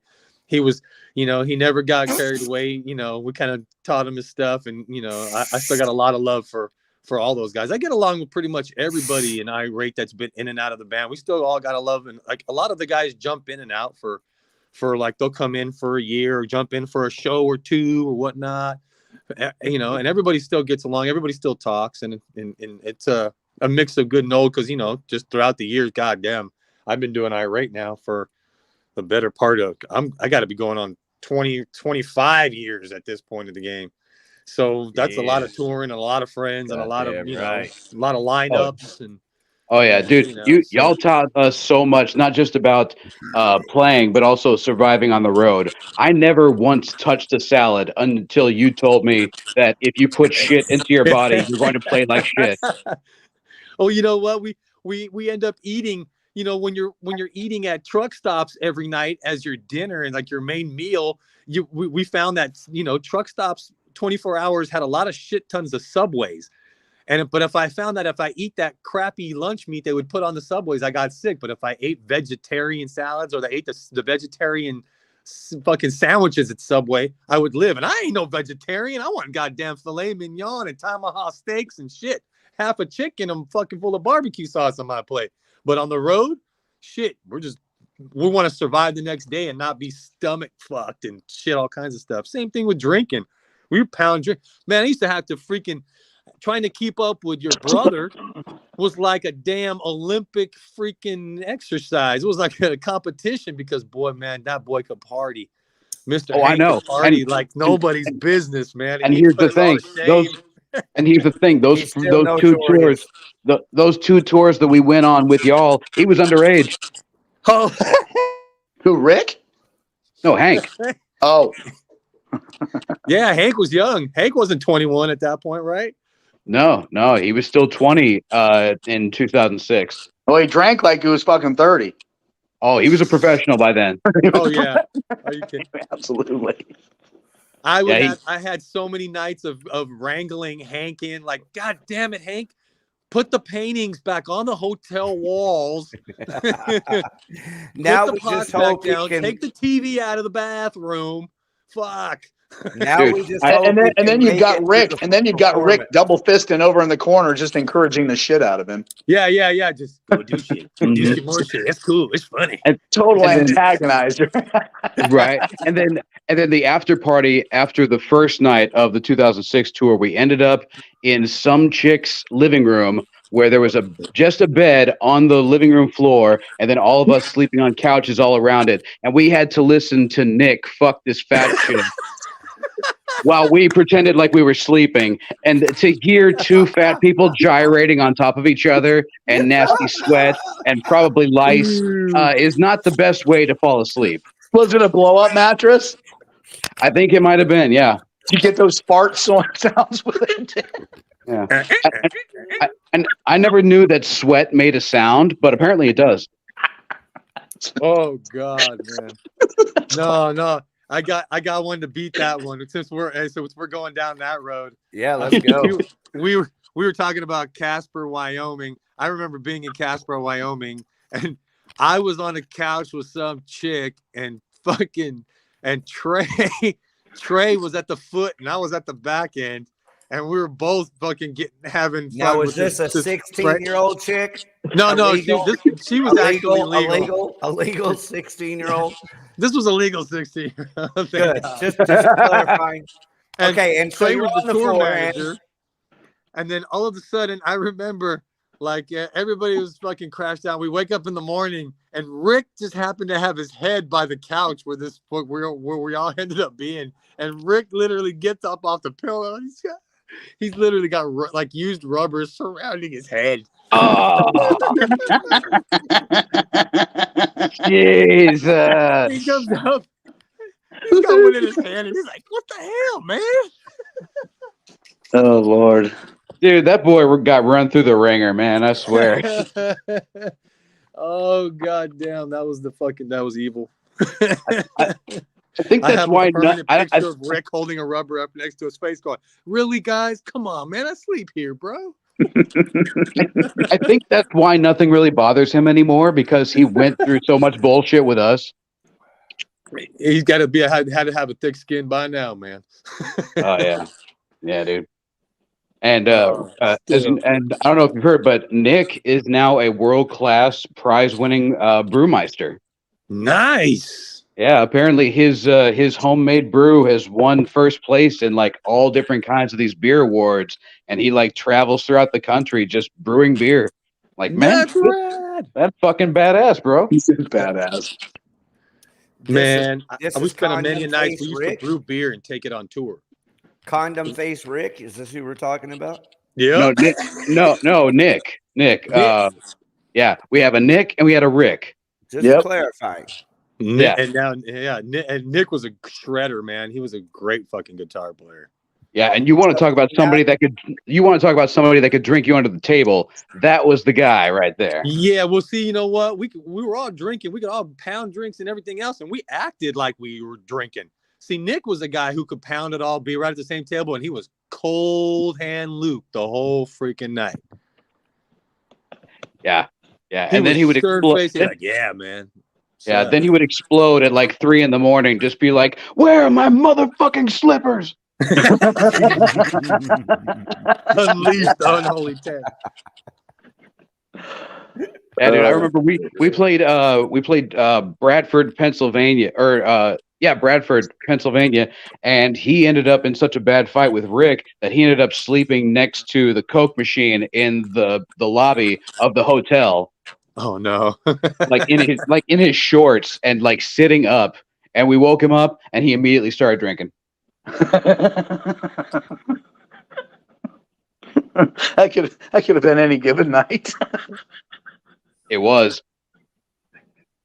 Shit. Too many of those nights.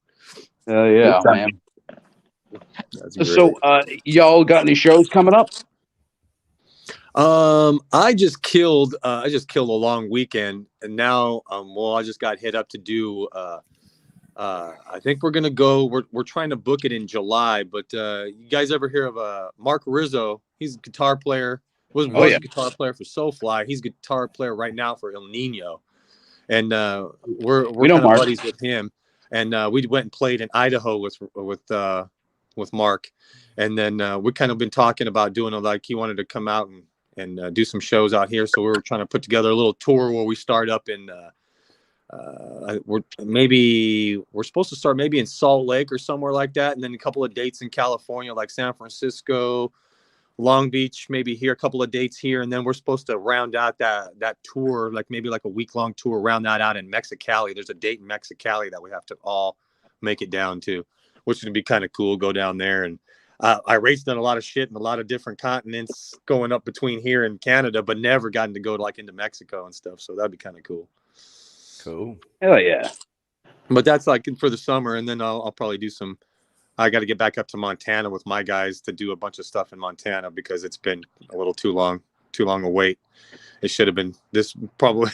I.R.A.T. should have been playing this weekend, but I jumped ship, and since they couldn't make it down, so I got doing the other band. Now I'm gonna jump and I get that doing. And then I got told too we got to get maybe in May the other band Troops of Boom has got a couple more gigs out here that they been asked to do. That we hooked up with some promoters from this last weekend that we did these shows for. So we got a bunch of things moving. I'm gonna try to double dip for a while and get to do both bands and see what happens. But man, I'd like to get Hank out here, man, do some dank stuff, get you guys to roll out here and come jump on a gig with us, man.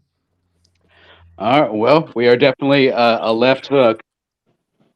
Yeah, well, I'm a big fan. I would imagine be nothing less, but like, man, Very there's a good. lot. There's a lot of grain people here, bro. There's a lot of grain. I had a lot of grain people. When is grain gonna come back? All weekend long. I had probably a good no joke. Probably fucking 6 or 7 people asked me if grain was gonna be up and I around know it. anytime soon because it's It weird to it see me up and around. it it it sucks that we don't really get along all that well. Because yeah, grain was fun. Yes, man, it's legendary, and it's bigger now than it was back then. It's the same stuff. We're hit up. That stuff was meant more to people. I got people hitting me up going, "Dang, man, how you guys recently like over Thanksgiving holiday? It was like a Christmas thing where you guys put out the second record out on streaming, like Yeah, that YouTube. was me. Yeah, it was you, right? And when you Yeah, did yeah. that, I was like, holy crap, because dude, I had just got done getting hit up by a bunch of fucking East Coast people asking me, hey, where can I find grain stuff? And then it just Yeah, you had released it like within yeah. a couple of days of them hitting me up just by coincidence. And I was like, here you go, Merry Christmas. Well, dude, I've been talked to for years about how come Grain doesn't have anything on streaming, and for the last like 3.5 years, I've been working on becoming a producer. And not gonna lie, I think I'm doing all right. But Yeah, that was one of those ones where I was like, dude, I don't think we ever put a master on that album. So I threw a quick master over it and put it on SoundCloud. And dude, Hank was all about it. And Nick and Rick did not give a flying fuck. Oh, wow. Yeah. So I was like, well, I'm going to put the rest of them on streaming, but I'm not going to do it as quickly because I was expecting more enthusiasm from you guys. Yeah. Yeah, they're doing it. But rest assured, the rest will come out on streaming, probably Cool. on SoundCloud, just because it's free. Cool. Well, no, I just got to have it there somewhere because that stuff is legendary, brother. It's like it's part of a musical underground history that's embedded in a lot of people, and even though you guys don't play around and you don't you're not hearing from people, I'm still playing these shows where I still have that fan base that still comes out from those 2000s shows, and they're still hitting me up. And Dude, man, people I'll still ask hit me every up about time. y'all, man. Shit, they're just like, dude, some of the best shit I ever saw was Grain and I.R.A.T.E, and I'm like, I know, that was so much fun. Well, that was all about that camaraderie. You had, for a long time, bands didn't get along. Bands were stepping on each other's toes, and there was like a competition. And you're pulling my crowd, I'm pulling my crowd. You'd go watch a band, and their whole crowd would leave by the time you got on, and it had to be your crowd there because nobody would be there to see it because nobody was sticking around, and it became a whole weird thing, And that slowly melted away when me and you. Grain and I.R.A.T.E got together and just blew that off the water and just made that a whole project independent. Everything just kind of came from that. And that camaraderie still to this day is how I live my whole musical career, was built on the foundations of what we did back in those days. Like I still run with the bands. I still hang out with bands and I make friends with all over the country from project to any tours that we did before, and everybody's still rolling through. We just put together a festival, 2 festivals this year where all these bands got together just to have good time, share stories, and rock out and be in the same freaking general area. And we're still doing that stuff. It blows me away. So like all of that stuff means something to everybody, man. And like, and believe it or not, I mean, regardless of how you guys get along, I'd be a big proponent of like bring back the band. I'll go be the stick in the crawl and fucking start putting a thorn in everybody's side, even if it's one for one night. And if that fucking shit happens, man, I'm rolling out to Texas, fucking I.R.A.T.E up on that bill, and we'll fucking play in the backyard if that's all it is, brother. But we're there. We're doing that shit because that shit has to happen at least one more time before, we're all getting a little older and fucking I lost a lot of homies over the last couple of years with pandemic and all kinds of crazy shit that happened. So I want to make sure that, all of us keep connected and keep that camaraderie and the stuff that's still alive, all that spirit of all that stuff, because that's a big deal to a lot of people and it's still going strong. And you guys, especially Dave, was a big, big, big part of that. Well, God bless you, sir. Thank you very much. I appreciate it. Yeah. Does I.R.A.T.E have stuff up on streaming? Yeah, you know what? I keep kind of irate underground because I don't really like to let how much money is being generated off of for the government to see.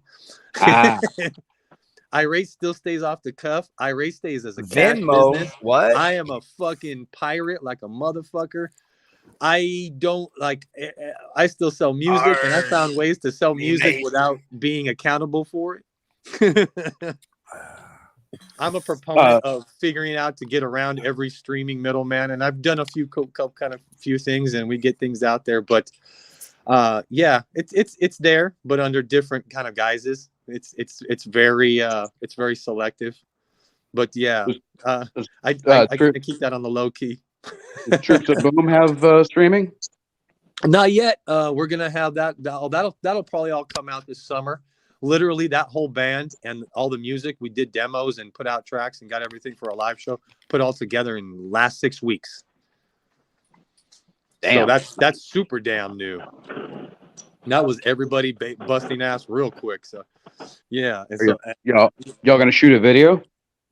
Oh yeah, it's a real theatrical band. We all wear that Guy Fawkes mask, and it's like, it's a pretty much a shock rock, rap, death metal, freaking hybrid, where there's no holds barred. It's real bipolar and all over the place. But yeah, it's gonna be real visual. So we'll film some videos and do a bunch of stuff like that. That's my hobby too. I'm a big video guy. I do a lot of editing of our own that stuff. Sounds like so fucking kick ass, dude. Like the world needs that. Yeah, anytime y'all got music that you want to showcase, send it to us. We have no problem playing any and every band. Oh yeah, dude, I'll send it to you. We ain't scared. We ain't scared of nobody. No one. Yeah, I love that. Ain't scared, motherfucker. Bring it on. No. That's what we're doing. If nothing else, this is our epitaph. Hell yeah, brother. This is family. So as soon as Dave reaches out and talks and got a hold of us to do this, even, man, that's all family. I'd bring it here. I'll premiere everything we do right through you guys. No problem. That's all. That's just how we roll. We keep everything within the family. Beautiful. Jeff, you too. If you got some new project that you want advertised, you send it our way. We are happy to promote. Bro, I'm not really doing much of the music anymore. Like I but you're helping the community, and that is just as important. Absolutely. Like I said, it's not music related. I get some kids that are interested in doing music stuff. I mean, I've got a pretty badass recording studio out there. So, I mean, I'm not really recording bands per se, but I have kids that hit me up and want to learn. So, I bring them into the studio and showing some shit. The last thing that I did, I worked with Thomas Gabriel for a short time. He's Johnny Cash's grandson. Sounds just like Johnny Cash. It was a really cool opportunity. It came my way. It was country, so it really wasn't my network of people. But I figured, well, fuck, it's Thomas Gabriel. It's Johnny Cash's grandson. I should be able to get a little traction with this. And then COVID hit, and it's just like, well, fuck that. So that was really the last thing music-wise that I've been involved in. Everything else has just been, like I said, dude, working with the kids, doing a lot of high school football. We just brought in an NFL flag football league. So that's really been it. But every once in a while, man, somebody will reach out to me and say, hey, dude, I want to throw a party, or I want to do an event. I'm looking for a band. So, I'll reach out to bands every once in a while, just to see if they're available, if they can roll through and do a show for a local venue or whatever. But like I said, dude, not really a lot of the music anymore. At this point, it's just really kind of cool to be able to listen to music and be able to fucking enjoy it, and not feel like I'm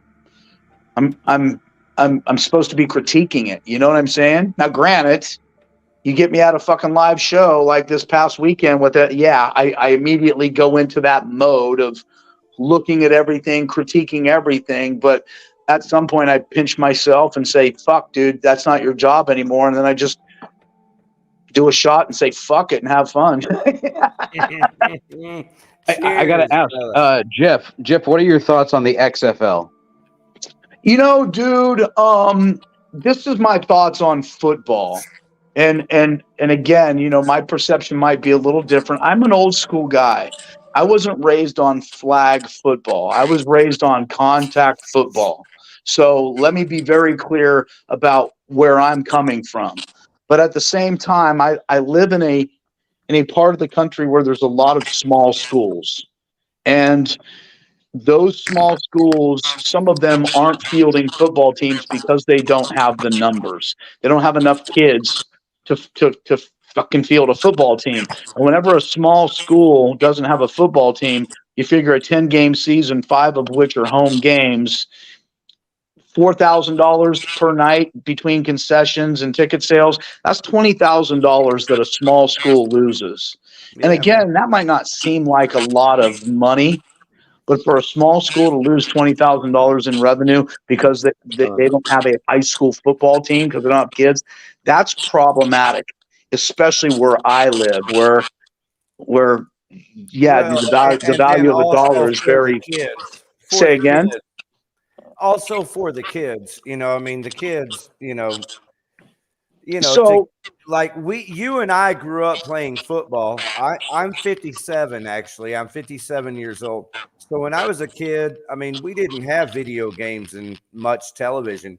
We were out in the streets eating plums and peaches and pears off of trees and playing football like, we were Troy Aikman and Michael Irvin before the Cowboys won Super Bowls. and again, you know, you're in Texas. Texas is a huge football state. California is a huge football state. Florida, Ohio, huge football states. It's So important that kids get out and fucking play football, get out yeah, and but play again, sports. the problem that we're having is the kids haven't been doing that because of the brutality factor associated with the sport of football. Fewer and fewer kids have been playing over the years. Most of them are getting introduced to soccer because it's a contact-free sport. So what's ended up happening is, all right, now 10 years have gone by, all of these kids have been, you know, introduced to soccer rather than football at a young age. So now by the time these kids get to high school, junior high school, they're either soccer players or those kids that do have an interest in playing tackle football. Now you're trying to teach freshmen in high school the basics of a very involved sport like football. And that's very hard to be competitive like that, let alone win. So it's like, okay, listen, I'm not really a when they big. don't even know anything about timing or routing Correct. or anything. And again, I'm an old school guy. I love contact football, but listen, we've got to find a way to still introduce the sport of football to kids, and if we have to do that in a contract-free environment and flag is it, then I'm all about that. But me personally, no, dude. I'll say this: I love the brutality factor of football. I love the brutality factor of everything. I'm that dude, and I'm not afraid to say it. Historically speaking, human race has been very drawn to brutality. That's why the Colosseum in Rome exists. That's Bro, just the way that we are. I There are grew up people, playing street football. dude. There are people. We kind of knew the limits, because we didn't want to kill each other, but we damn sure weren't going to let you catch a pretty pass or catch a pass if we could, Exactly. But And there's a difference between when you're playing a sport, stopping someone, especially football, a brutal sport, stopping them from advancing or catching the fucking football and killing them, And again, I love the brutality factor of football. Do I love it with kids? No, protect the kids. But once you're a grown ass man, and once you're in a position to be able to make a decision to do with whatever you want to do with your body and your life, You want if to you want to Fran get out there Tarkington them and play, motherfuckers. if you want to get out there and play contact football and entertain the fuck out of me, hell yes, I'm buying. So Crunch. what do I think about the XFL? Fucking have at it, dude. Let those guys just go out there and beat the shit out of each other. Why? Because as bad as it sounds, I enjoy fucking watching it, and I will pay to see it. Yeah, and anybody that says that soccer is a no contact sport is lying through their teeth. Correct. But whatever. That's an argument for another day. That's a whole show right there. Oh yeah, yeah. I still love soccer. That's fine. Yep. But Yeah, sure. but It's not yeah, football, yeah, but yeah, sure. but yeah. Football is great. I still love basketball. You know. Sure. Speaking of which, how are y'all's Lakers doing? Oh man, I'm in Ohio. I don't get to see as much of it. I used to work sorry. all those games. How are the Cavaliers doing? Our Mavericks are like sucking so hard. Yeah, dude. I know. NBA. Yeah, we were doing good till we got one of those Cleveland fuckers over here. Fucking Cleveland fuckers. I'm just kidding. It's all good, dude. It's all good. Hey, I gotta ask: has the East Palestine shit affected you at all? No, dude, it really hasn't. Again, I don't really know what the rest of the country is hearing. You know, dude, the media has a way to sensationalize everything. This is what I'm going to tell you. I live downriver. Okay, I live on the Ohio River. Okay, Cool. That's cool. So, dude, the Ohio River is literally a quarter mile from my house. Does that somehow feed the Appalachians? Okay, the Ohio River, yeah, but dude, nobody's drinking from that river. The river is a waterway that's used for barges to move shit up and down the river. Very heavily used for transportation, barge transportation. We're not getting our drinking water from the fucking Ohio River. We're getting it from a water table, and all the shit's coming from wells. So here's the deal. Yes. Is it serious? Yes. It's very serious, especially to the environmentalists who, good God, if you fart, that's serious. You know what I'm saying? And again, I don't want to belittle it. Yes, environmentally speaking, fuck yeah, it's serious. But you know what is right across the river from me? Fucking DuPont. And I don't know if you've ever watched the fucking movie Blackwater, where it talks about all the C8 that got in the water from DuPont for making Teflon. That place is right across the river from where I am. So the Ohio River DuPont. So it's like, listen, dude, I don't want to belittle the importance of being kind to our environment, but dude, shit happens. Okay, it's done. What are you going to do? It's already done. It's like crying over spilt milk. Fuck. Is it as bad as it? Have you also seen the documentary about that DuPont kid that was part of the Olympics? No. Wrestler, fire catcher. Yeah. That's it. No. Yep. Yeah. They made a movie out of it. Steve Carell, who was one of the DuPont fellers, and he invested a bunch of DuPont money into the Olympic wrestling team and ended up murdering like their star wrestler. What's it called? Well, I don't know about the documentary, but the movie is called Firecatcher with Steve Carell and Channing Tatum. It's a good movie. I'll check that out. Absolutely. Yeah, that whole thing happened like in the 80s. Like the dude pumped a bunch of money into it and then started like coaching the team, and they were like, "Wait, you don't know shit about wrestling. Why are you our coach?" And he slowly like went insane with his own bullshit, and he started believing that these guys were talking shit about him. And he showed up at one of their houses one day and just shot the dude to death. Huh. Yeah. Another typical day in the world, I guess. Right. Yeah. Sorry. Didn't mean to bring everything down. I'll tie it together. I don't mind. Here's the connection: is those blue blood families that are a very few amount of families. You know, they've been getting away with this shit for too fucking long.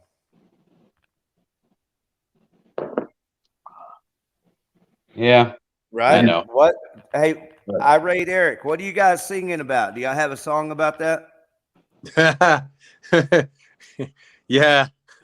I guess we would. Hey, I sing a song called "Get Your Fluoride Out of Our Water." Oh shit! Yeah, no kidding. It's all that government intrusion shit. Fucking everything that's fucking trying to get on your shit and be on stuff. They want you to pay your taxes. They want you to do all this stuff and play all this. Man, have you ever seen Freedom to Fascism? No, it sounds like right up my alley though. Yeah, it's a great documentary. It's called Freedom to Fascism. So what are you singing about? What is the band The Doom all about? Doom's Troops of Boom is basically just an offset Troops of Boom. What are you guys booming all about? Yeah, that's why we Like, wear that mask. just It's just like some an of the lyrics. another side off of anti-establishment kind of branding right off of the I.R.A.T.E stuff, kind of being right underneath it, right with it, kind of, you know, not so it's an entirely different band, but it's kind of like an I.R.A.T.E within the I.R.A.T.E family. We use a lot of the same imagery and stuff, and then everybody just wears the masks and can kind of come in and out of the project too. And then got a bunch of guys that can just go spit a bunch of stuff like Troops of Doom. I mean, in 6 weeks we did like like 6 tracks.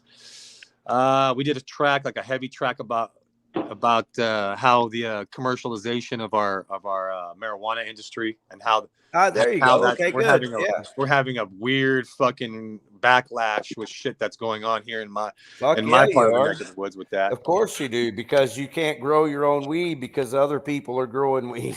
Yeah, I mean we got a whole corporate we have a whole thing going on where like the price has dropped out of it, and hey, in Oklahoma, the Chinese are buying up all the land and growing weed. I know, and we got people like killing each other now. So like if you got your crop going to this, you know, and you're taking somebody's market share from this dispensaries or this region of the country, you know, and everything's coming out of Humboldt County, even all the genetics and everything coming out of Northern California, people are burning the fields down and burning your crops and doing terrorist type shit against each other. So these now all the marijuana farmers, it's supposed to be legal and everything's fine and everything, but they're under war. They're loaded up. They're gunned up. They're protecting their businesses. They're protecting the right to send their kids to college because that's how they're doing it. But so it's crazy. So what you're saying is you miss Governor Schwarzenegger? Yeah, yeah, exactly. Get to the He'll be back. It's crazy, bro.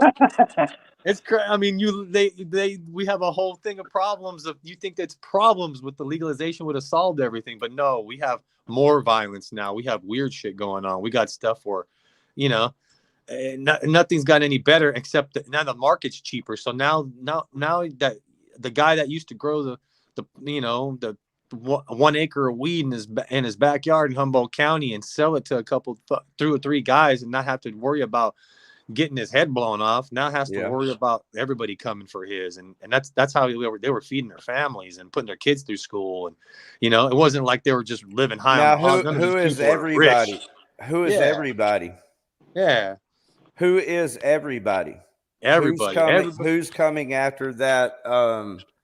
You got a big faction. You got like you know, I hate to say it, but we talk under our breath about. There's a lot of. Well, you can talk under your breath, talk however you want to, but I'm curious when you say, are we talking about a family that can normally grow 20 plants?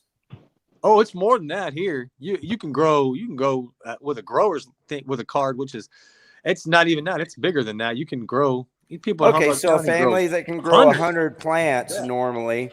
Now they have like the cartel coming after them. They have hoods coming after them. They have the sheriff coming after them. They have. Yeah, you know, and their problem is that the sheriff from this county is protecting his own, and this county over here is protecting their own. And I mean, and you got whole cities full. There's so many of those towns up here that are just live off that. That's what they do. There wouldn't be a town if it wasn't for that. The whole economics of the town revolves around that. The grow ops. Hey, do you listen to K-Hum radio? No, is that something out of here? That's K-Hum, Humboldt County radio. That's K-Hum radio.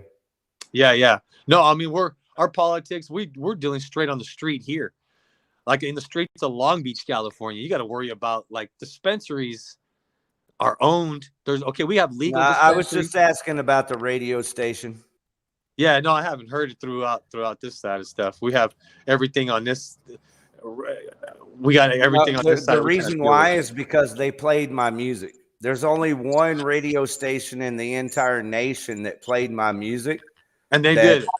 Yeah, my music is like yours. It's un-American, anti-American, and unpatriotic. So that pisses a lot of motherfuckers off. Yeah. But K-Hum Radio in Humboldt County, they played my music in heavy rotation for about a month. That's awesome. Yeah, they had me on the radio for an interview and the whole nine. It was badass. For reals. Yeah, that's cool, man. Anybody that's supporting like that and supports the underground, supports everybody. Yeah, that's so back to the weed shit, because I want to know this, if you don't mind. Yeah. Sorry, Dave Jarvis. Yeah, because I don't know if you know this, but Texas is surrounded by legal states, but it's not legal here. Yeah, you're an island. Yeah, dude, fucking Oklahoma, Arkansas, and New Mexico got weed before Texas. How fucked up is that?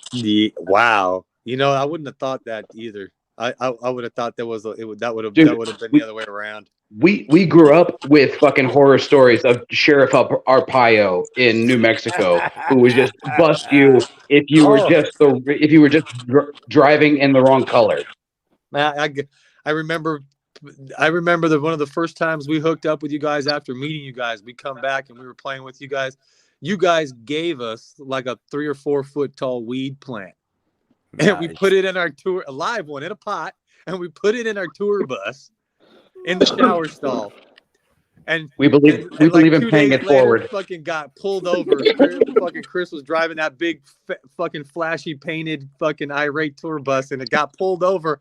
And the cops pulled us over for making like an illegal U-turn or something with the bus. And we were all sweating bullets because we had the grain fucking weed plant stuck in the fucking, just sitting in the shower. And the door was closed. And he came in the bus and he checked it all out and walked right past the shower, never opened the shower. All of us were sweating bullets. Nice. See, we help contribute to the delinquency of majors. Yes, very much so. And then I learned real quick that, and I think we were still in Texas, that you don't fuck around in Texas. They're talking about you're going to jail for 3 years if you had a seed on you, boy. Oh, yeah. Yeah. I've been to jail numerous times because I had like a nug of shit weed. Yeah. Fuck. Man, no, we don't live in that shit. Just yesterday, we played a concert where the venue had a pot smoking lounge set up and a taco stand right next to it for you in the venue. Like, I mean, that's where we're at nowadays. That's service right there. Yeah, with a smile. Fantastic. Yeah, cater to the people. So I got to ask before I head out, Jeff, Erik, how do you want to be remembered? And do you want to hear some dank music? Yes, I do. Cheers. Do you have a beer in hand? This song is called All My Drinking Buddies Are in Jail. All my drinking buddies are in jail. And I'm too drunk to drive to go pay their bill. But you know, if I really gotta go, I ain't got near enough dough. And so now all my drinking buddies are still in jail. Well, I was going good, drinking at the bar when my buddy ran into the back of a cop car. I find it kind of funny, man, the fight was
See, we still got a little bit of metal fire still in us. Yeah, you do, brother. Gotta have it.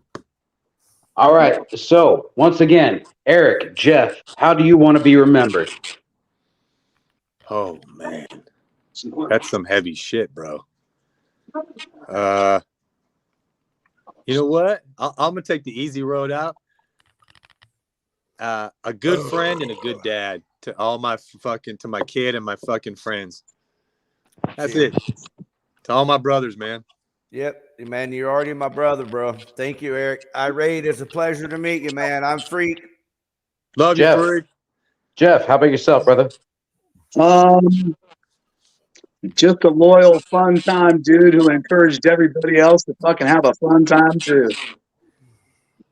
Well, that you did, my brother. Not to toot y'all's horns, but y'all have fulfilled that in spades, and we really appreciate it. Awesome, brother. Good seeing you guys. Ladies and gentlemen, Erik from I.R.A.T.E, Jeff Totten from Project Independent. Thank y'all very much for joining Blow Your Brains Out with Ricky Warden and Dave Jarvis.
comes our criminal now. What do you have to say for yourself?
Why, here comes our criminal now.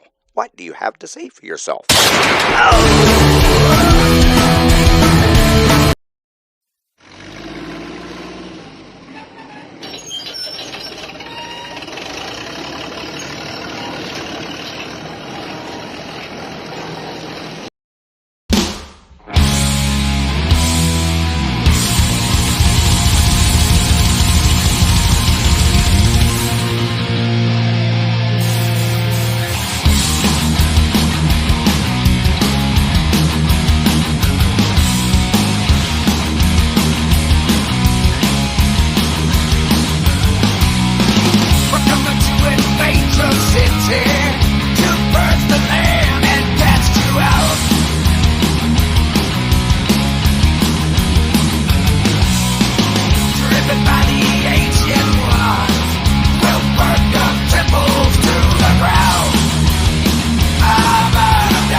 Sodom.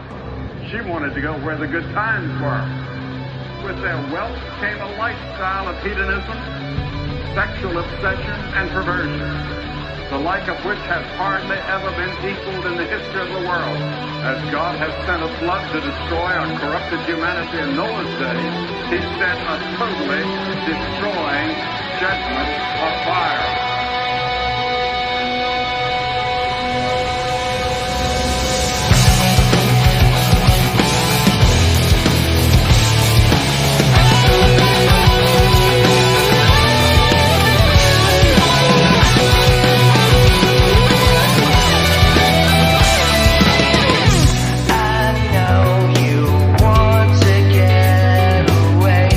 From all the pain you had to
outside. Maybe we should smell it. If it smells like shit. I don't know. Maybe we should look like shit. I don't know. Maybe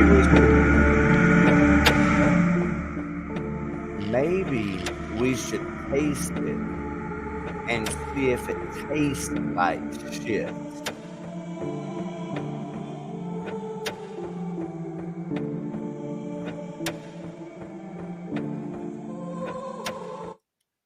How many times do we have to be hit upside the head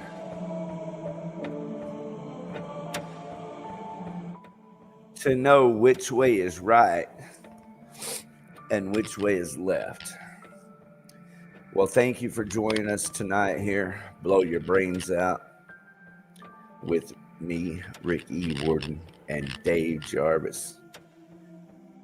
The one, the only Dave Jarvis. The song you're listening to right now is his. It's called Dogmatic.